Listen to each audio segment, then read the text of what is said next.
व्यासपीठावर अनेक मान्यवर आहे ज्यांचे मी नाव घेऊ शकलो नाही, त्याबद्दल त्यांची क्षमा मागतो.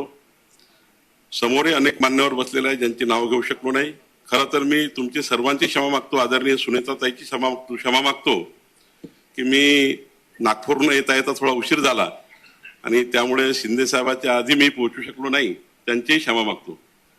खरं तर या मंचावर उपस्थित अनेक मान्यवर आणि खरं तर आपल्या या आजच्या या ठिकाणी खरं तर ऐतिहासिकच दिवस आहे की आज आमच्या सर्वांच्या आवडत्या ताई सुनेत्राताई आपला उमेदवारी अर्ज सादर करताय.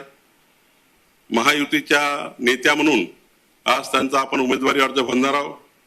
खरं तर आज आपल्या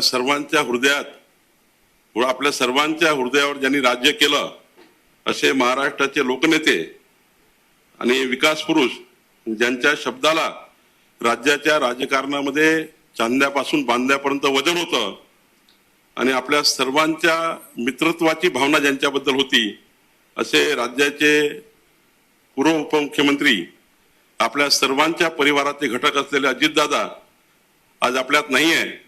मी त्यांच्या स्मृतीला वंदन करतो. खरं तर या ठिकाणी आजचा क्षण फार भावनिक आहे. आपल्या सर्वांच्या मनात एकच भावना आहे आणि स्वर्गीय अजितदादाची आठवण आजही आपल्या कुणाच्या मनातून जात नाहीये. पावला पावली अजितदादाची आठवण महाराष्ट्राच्या गडचिरोलीत गेलं तर गडचिरोलीत येतं, अमरावतीत गेलं तर अमरावतीमध्ये येतं. या महाराष्ट्राचा असा कुठला कानाकोपरा नाहीये ज्या ठिकाणी अजितदादा आपल्या सर्वांच्या या महाराष्ट्राच्या जनतेच्या मनात नाहीये. आणि म्हणून या ठिकाणी खरं तर ज्या बारामतीशी प्रत्येक परिवाराशी प्रत्येक युवकांशी या ठिकाणी बसलेल्या या बारामतीकरांच्या प्रत्येक जीवनाच्या निगडीमध्ये खरं तर अजितदादाचं घट्ट नातं या ठिकाणी आपल्या सर्वांना माहिती आहे. आणि खरं तर ही सर्व पोकळी कधीच या महाराष्ट्राच्या इतिहासातून निघून या ठिकाणी भरल्या जाणार नाही असं नेतृत्व आपल्यातून आज या ठिकाणी निघून गेलं. आणि म्हणून खऱ्या अर्थाने ज्या व्यक्तींनी आयुष्यभर बारामतीच्या जनतेकरता, शेतकऱ्यासाठी, तरुणासाठी आणि विकासाकरता झोकून दिलं अशा अजितदादांच्या अनुपस्थितीमध्ये आपण हा फॉर्म भरतोय. खरं तर हे महाराष्ट्राला अत्यंत एक जड मनाने स्वीकारावं लागत आहे. या ठिकाणी अजितदादांनी आपल्याला काही वेगळं सांगायची गरज नाही. व्यासपीठावरच्या अनेक नेत्यांनी मांडलंच आहे की या बारामतीकराकरता, पश्चिम महाराष्ट्राकरता, उत्तर महाराष्ट्राकरता आणि संपूर्ण महाराष्ट्राच्या शेवटच्या व्यक्तीला पाण्याचा थेंब थेंब आज जो मिळतोय याचं खरं कर्तृत्व कोणाचं आहे ते अजितदादाचं आहे. आणि म्हणून या ठिकाणी खऱ्या अर्थाने पाण्याच्या थेंबासाठी लढा देणारं व्यक्तिमत्व म्हणजे अजितदादा. या महाराष्ट्राचा कधीच शेतकरी विसरू शकणार नाही. शेतकऱ्याच्या शेतात जे पाणी आहे त्यात अजितदादामुळे आहे. आणि खऱ्या अर्थाने या अशा प्रसंगामध्ये या ठिकाणी आपल्या सर्वांच्या मनात समर्पणाची भावना आहे. आणि खरं तर आज मला या गोष्टीचा या ठिकाणी थोडा जळ मनाने आपण सर्व बसलेलो आहोत. आज आमच्या सुनेत्रा वहिनींनी ही निवडणूक लढवण्याची जबाबदारी घेतली. महाराष्ट्राचे उपमुख्यमंत्री म्हणून या ठिकाणी त्यांनी उपमुख्यमंत्रीपद स्वीकारलं. घरामध्ये एवढी मोठी घटना झाल्यावर, महाराष्ट्राचं एवढं मोठं दुःख असल्यावर त्यांनी या ठिकाणी खऱ्या अर्थाने या ठिकाणी आपल्याला आपल्या महाराष्ट्राकरता, महाराष्ट्राच्या 14 कोटी जनतेकरता अजितदादाचे संकल्प आणि स्वप्न पूर्ण करण्याकरता या ठिकाणी आमच्या ताईंनी ही जबाबदारी स्वीकारली. मी महाराष्ट्राच्या जनतेमार्फत आदरणीय सुनेत्राताई आपले आभार मानतो की आपण महाराष्ट्राच्या विकासाकरता ही जबाबदारी स्वीकारली. आणि मला निश्चित मी या ठिकाणी सांगू शकतो की या महाराष्ट्राला पुढे नेण्याची ताकद माननीय देवेंद्रजी, एकनाथजी आपल्यासोबत, सुनेत्राताईची मजबूत ताकद आपल्यासोबत आहे. खऱ्या अर्थाने या ठिकाणी खऱ्या अर्थाने मला सुनेत्राताई, माझा फार परिचय तुमचा नव्हता, पण अजितदादाच्या आयुष्यामध्ये मी मागच्या 32 वर्षापासून आहे. माझे संबंध हे पारिवारिक आहेत.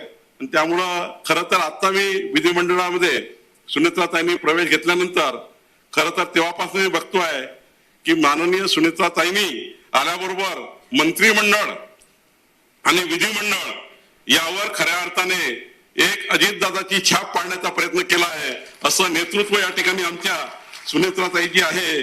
खर तर मी सुनेत्राताईजी बद्दल एवढंच बोलू शकतो, मंजिलें उन्हों को मिलती है जिनके सपनों में जान होती है, पंखों से कुछ नहीं होता हौसलों में उडान होती है असे आमच्या सुनेत्राताई या ठिकाणी आहे.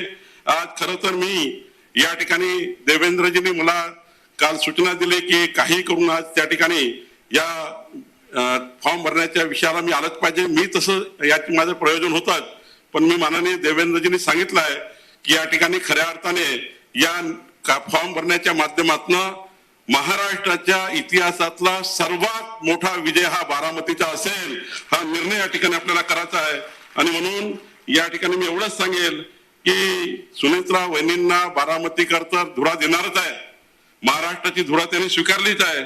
आणि खऱ्या अर्थाने या ठिकाणी काहींना वाटलं की राजकारणामध्ये वहिनी नवीन आहे, पण त्यांना मी सांगू इच्छितो की सामाजिक कार्यात जो मी त्यांचा आपण सर्वांनी त्यांचं जीवन कार्य बघितलं, जीवनपटल बघितलं, त्यांचं सामाजिक कार्य हिमालयापेक्षाही मोठं आहे. खऱ्या अर्थाने आपल्या सर्वांकरता अत्यंत महत्वाचं आहे. या ठिकाणी आज मला अभिमान आहे ते आमच्या सर्वांच्या वरिष्ठ नेत्या सभागृहामध्ये माननीय देवेंद्रजी, एकनाथजी, माननीय सुनेत्राताई आणि मी त्याच्यानंतर बसतो, तर मला या ठिकाणी खऱ्या अर्थाने एक अभिमान होतो की आमच्या सुनेत्राताई अजितदादाच्या बाजूला मी बसायचो सभागृहात, अजितदादाच्या मंत्रिमंडळाच्या बाजूला मी खुर्ची होती. आज अजितदादाची खुर्ची त्या ठिकाणी सुनेत्राताई सांभाळतात आहे. खऱ्या अर्थाने त्यांचा सहवास हा महाराष्ट्रामध्ये खऱ्या अर्थाने मजबूतीकडे पुढे नेईल. आणि मी एवढंच सांगू इच्छितो की माननीय सुनेत्राताई या खऱ्या अर्थाने या जरी उपमुख्यमंत्री आहे त्या अजितदादाच्या सावली होत्या आणि आता बारामतीकरांच्या माऊली आहेत. यामुळे या ठिकाणी बारामतीकरांची माऊली या महाराष्ट्राला मजबूत केल्याशिवाय राहणार नाही. खरं तर एक स्वतंत्र ओळख निर्माण करण्याची पद्धती सुनेत्राताईची आपण सर्वांनी बघितली. आज आपल्या पवार परिवाराची जरी त्या सुनबाई असल्या तरी त्यांनी कार्यकर्त्यांची त्या वहिनी आहेत आणि विकासाची पाठीराखी आहेत असे त्या ठिकाणी आपण त्यांना उद्देशून केलं तरी चालेल. या ठिकाणी मी जास्त वेळ घेणार नाही, पण माझी विनंती काँग्रेस पार्टीच्या लोकांना आहे. मी सकाळी एकनाथजी आपणही बोललात, माननीय देवेंद्रजी बोललेत, व्यासपीठावरचे अनेक मान्यवर बोललेत. शेवटी मीडियाच्या माध्यमातून संदेश द्यावा लागतो त्यांना कोणाचे ऐकण्याचे कान आहे की मला माहिती नाही, पण त्यांना मीडियाच्या माध्यमातून आम्ही संदेश दिलाय की जर त्यांना असं वाटतं की महाराष्ट्राचे संस्कार संस्कृती कायम ठेवली पाहिजे, महाराष्ट्राचे पूर्व उदाहरण आहेत की महाराष्ट्रात जेव्हा अशा अत्यंत दुर्दैवी घटना घडल्या त्यावेळी राजकारण प्रत्येक घटनेमध्ये आणायची गरज नाही आहे. राजकारणाकरता माणसाने सर्वस्व या ठिकाणी गहाण ठेवण्याची गरज नाही आहे. राजकारण हे राजकारणाच्या ठिकाणी करावं लागतं. पण आज महाराष्ट्राच्या 14 कोटी जनतेची मागणी काय आहे?